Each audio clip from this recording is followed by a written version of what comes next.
बोले भाई साहब आप भी लौटाओगे? मैंने कहा क्या? बोले पद्मश्री। मैंने कहा हमको मिली नहीं। और जैसी हमारी हरकतें हैं, देख रहे हो, ये प्रशंसक कह रहे मिलेगी भी नहीं। ये कमाए हमने 10,000 आदमी कह रहा मिलेगी भी नहीं। कुछ तो शर्म लिया आजकल। जैसे हमारी हरकतें मिली भी नहीं, हमें पता है, लेकिन हमें एक चीज मिली जिसकी हम माँ सरस्वती से, माँ दंतेश्वरी से उस आशीर्वाद के प्रति रोम रोम कृतज्ञ हैं। ये मिला कि एक पंक्ति गाए तो 1 लाख आदमी साथ गाता है। मैं 2-3 छोटी छोटी उपलब्धियां गाता हूं। जैसे विनीत ने बताया कि इसकी पंक्ति बीएसएफ ने अपने पोस्ट पर लिख दी। ये बड़ी बात है कि बीएसएफ पंक्ति लिख लिया, ये बड़ी बात है। वरना बीएसएफ तो अपनी पोस्ट पे नहीं लिखती, जो भी लिखती है सामने वाले की छाती पे लिखती है। पोस्ट पे लिख दी, रेत तो उधर नहीं चली जाए, इसके लिए लहू छिड़क दिया। अरे कुछ तो सोच पाए। अब सैनिक ऐसे नहीं बचे। भारत पाकिस्तान की सीमा पे मुर्गी ने अंडा दिया। सिचुएशन देखिए आप। तो उधर से पाकिस्तान फोर्स वाला आया, इधर से बीएसएफ वाला आया। बोला अंडा हमारा। हमारे वाले ने कहा अंडा हमारा। हमारा वाला शाकाहारी था लेकिन फिर भी अंडा भारत भूमि में तो हमारा। झगड़ा हो गया। बोले अंडा किसका? बोले देख 5 थप्पड़ खाएंगे दोनों, 5 मैं मारूंगा 5 तू मारना, जो गिर जाए दूसरे वाले का अंडा पहले मैं मारूंगा। पाकिस्तानी जनरल ने कहा मारो। मार, एक इधर से भारत माता की जय, एक इधर से भारत माता की जब 5 थप्पड़ खा के उसके दोनों तरफ से बलूचिस्तान बन गया। तो पाकिस्तान के जनरल ने कहा अब मेरी बारी। बोले काय की बारी? अंडा ले जा, अपना खेल ले।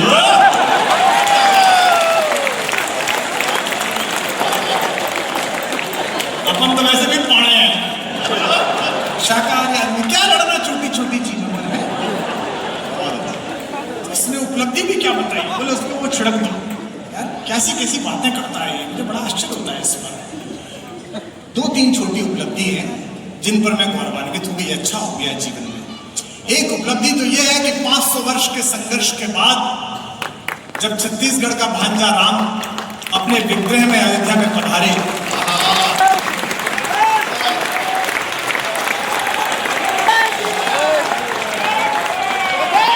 शायद बात पूरी होने पर इससे 3 गुनी तालियां उठेंगी। जब 1 वर्ष पूर्व भगवान अपने विग्रह में पधारे तो मुझे यह सौभाग्य मिला कि जो 2-3 हजार चुनिंदा लोग उस क्षण को जीने के लिए आमंत्रित किए गए थे, उनमें से कवि के रूप में अकेले मुझे बुलाया गया था। कुछ तालियां खामोश नहीं सही अगली बात पर बजे। मुझे इस बात का भी बड़ा गर्व और स्वाभिमान है कि 1 वर्ष बाद जब प्राण प्रतिष्ठा की पहली वर्षगांठ बनी, तब गर्भगृह में बैठकर भगवान को सुनाने के लिए कविता जिस पहले कलाकार को बुलाया गया आदरणीय चंपत जी भाई साहब द्वारा, भी मैं ही। और तीसरी उपलब्धि में बाजू माता दंतेश्वरी शक्तिपीठ के आश्रम में खड़ा होकर तो अब तक की सब ज्यादा तालियां बजे ताकि मैं कविता सुना पाऊं। 50 दशक जीवन के 5 दशक पूरे किए, उत्तर प्रदेश का रहने वाला हूं, नोएडा के पास का। इस बात का सदा दुख था कि माता वैष्णो देवी ने कभी नहीं बुलाया। 2-3 बार कोशिश की, एक बार आमंत्रण आ गया, वहां के बोर्ड ट्रस्ट का तैयारी हो गई, लेकिन पुलवामा में घटना हो गई। अगली बार फिर बुलावा आया, फिर तैयारी हुई, कोरोना का आउटब्रेक हो गया। मैं समझ गया कि जब तक मां का मन नहीं होगा किसी बेटे से मिलेगी नहीं। इस बार श्राइन बोर्ड ने आमंत्रित किया और कहा नवरात्रि पर मां को कविता सुनाने आइए, और दूसरी नवरात्रि गर्भगृह में बैठकर कविता पाठ करने का सौभाग्य प्राप्त।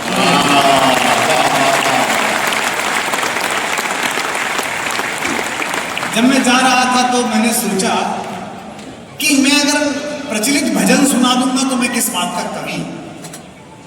किसी कवि को बुलाया है ना माता वैष्णो देवी ने, और इतने दिन बाद बुलाया है, तो मैं कुछ तो ऐसा सुनाऊं जो माँ को लगे कि क्या है। तो मैंने जो माँ को सुनाया उसे मैं आपको सुना रहा हूँ। मैं चाह रहा हूँ कि सब इसमें समृद्ध तालियां आपकी पहले से आ रही हैं। मेरे भतीजे संदीप अखर को बहुत आशीर्वाद कि उसने शब्द की वो परंपरा जो सुरेंद्र भैया के कारण इस परिवार में थी, उसको जीवित रखने का प्रयास किया है। मेरा प्रिय भतीजा आशुतोष दुबे यहाँ बैठा है।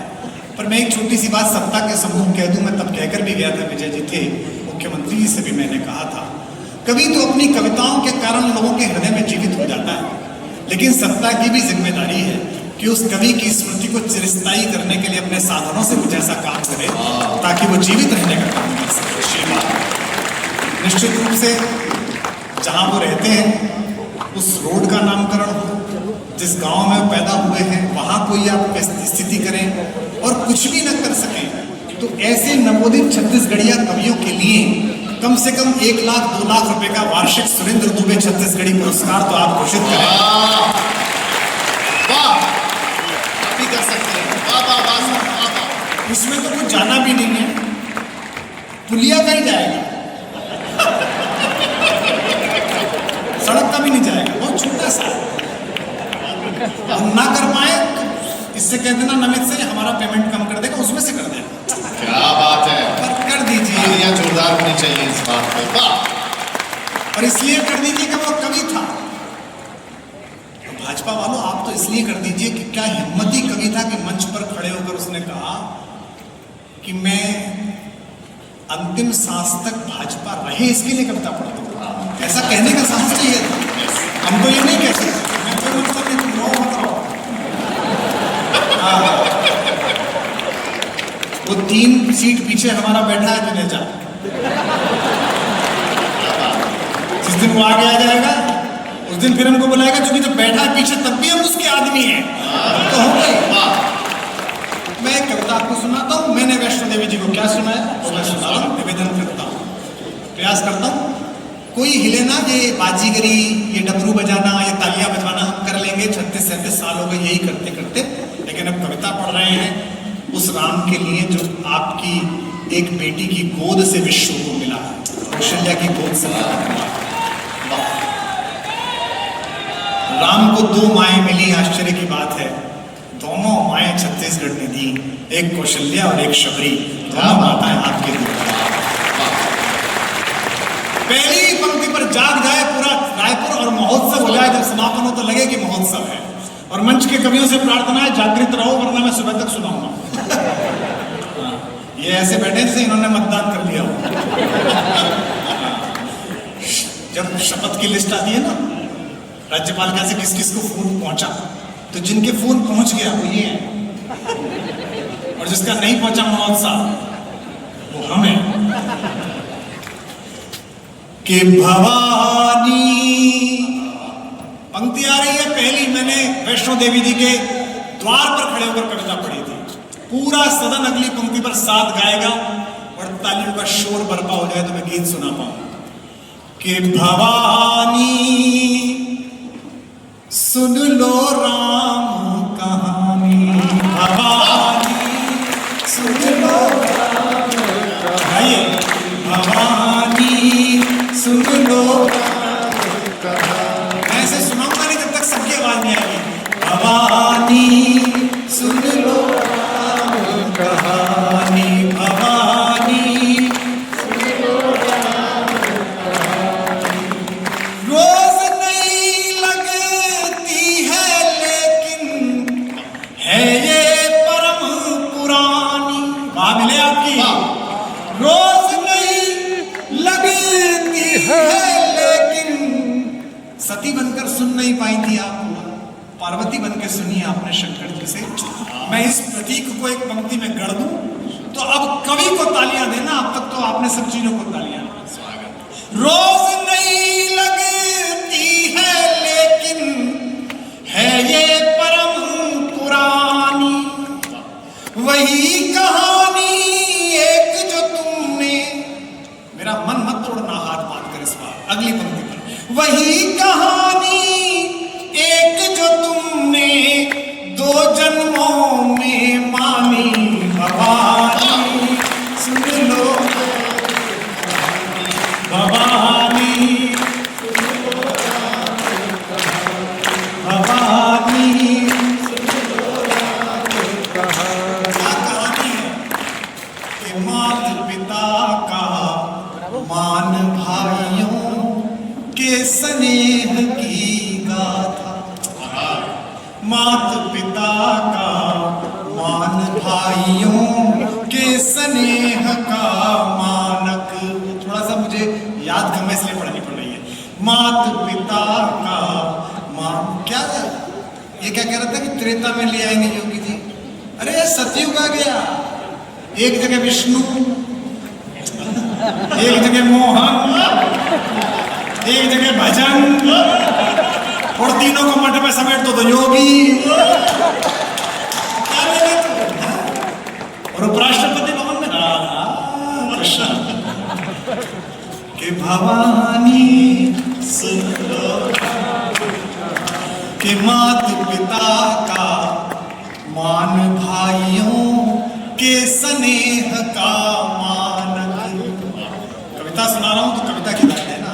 मात पिता का मान, भाइयों के स्नेह का मानक, सत्य सनातन परंपरा का युग युग अमर कथा।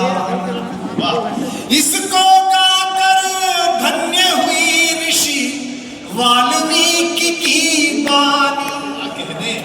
और एक शब्द आ रहा है जो इस हॉल में कहीं बैठे हैं तुमको दिख नहीं रहे, वो ठीक से दिख जाए तो तालियों में उनको चरण स्पर्श करना।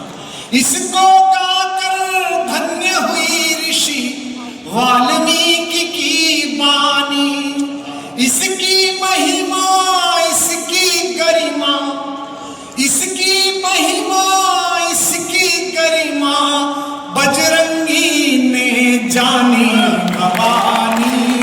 सुन लो गाइए, भवानी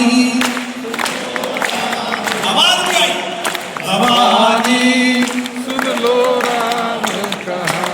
मन सुनिएगा, निवेदन करता हूं, भवानी सुन लो। एक पंक्ति कवियों से कह रहा हूं कि तुलसी, जो दो लोग उठे हैं, अगर कोई विशेष समस्या ना हो बैठ जाएंगे, क्योंकि जुमले चुटकुले से तो हम बहुत देर बिठा सकते थे। आपको कविता सुना रहे हैं और राम सुना रहे हैं कि तुलसी तुलसी से पावन हो गए कथा यह गाकर। क्या बात। हमसे लोग कहते हैं कि पहले तो लोग आपको हाथ मिलाते थे, आजकल चरण छूते हैं। हमें पता है हमारे नहीं छू रहे, जिसका नाम स्मरण कर रहे हैं उसके पीछे खड़े हुए तो उसको छू रहे हैं। हमें कोई गलत फहमी नहीं। क्या बात है, वाह। तालियां थोड़ी कम आई आपको। तुलसी तुलसी से। और हमारे पार्टी के लोग बैठे हैं, भाजपा के लोग, ये जिस राज रथ में बैठकर राजमहल तक पहुंचते हैं, उसके पहिए नागपुर में तैयार होते हैं। लेकिन कई बार सत्ता के अहंकार में ये पहियों को भूल जाते हैं, तो पहिए फिर इन्हें याद दिलाते हैं कि देखो हम हैं, तो फिर ये पहुंच नहीं पाते हैं। ये क्रम चलता रहता है। एक छोटा सा बात सुनाकर मैं कविता शुरू करूंगा। हमारे कवि थे प्रदीप चौबे, याद है आपको? मोटे से ग्वालियर से आते थे।